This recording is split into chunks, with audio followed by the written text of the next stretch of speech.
Bolniki različnih specialnosti od začetka epidemije v Sloveniji na vse pred tega iščemo možne rešitve, kako zmanjšati umrljivost in pa obolevnost zaradi novega virusa. Bile so objavljene številne študije, kar 50 izmed njih, večinoma res retrospektivne, opazovalne, vendar pa so visoko nakazovale močno povezanost med nivojem D-vitamina in pa med posledicami covida.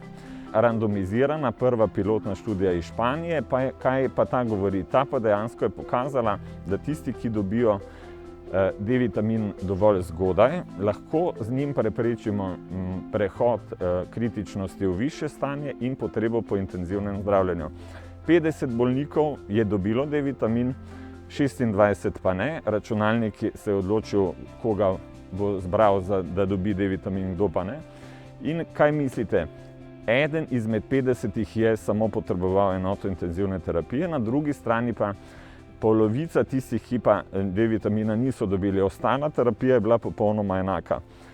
No, kakšni pa bi bili odmerki od septembra pa do aprila, takrat, ko dejansko je kot svetlobe takšen sončne, da v tem obdobju dejansko z UVB žarki mi v koži D3 vitamina ne moremo stvoriti, ga moramo pa vnesti s hrano. Ampak kje pa je problem? V slovenski prehrani je D3 vitamina izredno malo. Nekatere države, kot so skandinavske države, imajo strategijo bogatitve mlečnih izdelkov umetno z D3. V Sloveniji tega nimamo. Ribe severnih morij bi imele nekaj, ampak bi bilo treba naprimer pol kile lososa na dan, da bi zaužili nekje 2000 enot, kar bi se v tem obdobju priporočalo. No, mi dejansko na eni strani za preventivo priporočamo približno od 1000 do 2000 enot na dan. Tisti, ki pa poleti ne morejo biti izpostavljeni soncu, to so tudi starejši, ki slabo prenašajo sonce, ali pa nepokretni kronični bolniki in pa oskrbovanci doma starejših, za te pa svetujemo, da bi bil takšen vnos kar čez celo leto. Katere so pa skupine, pri katerih pa bomo previdni z D-vitaminom?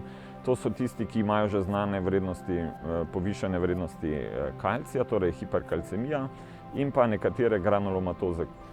Kater pripravek, kapsule, tablete, pršilo, kapljice, vseeno. Pomembno je, da je približno 1000 do 2000 enot v enem odmerku na dan, pa seveda konec koncev je pomembna cena. Pri tem pa polagam na srce in zelo poudarjam, da v tej pandemiji ne bi slučajno prišlo do slučajnega podraževanja teh izdelkov, kar bi bilo zame zelo nesprejemljivo in neetično.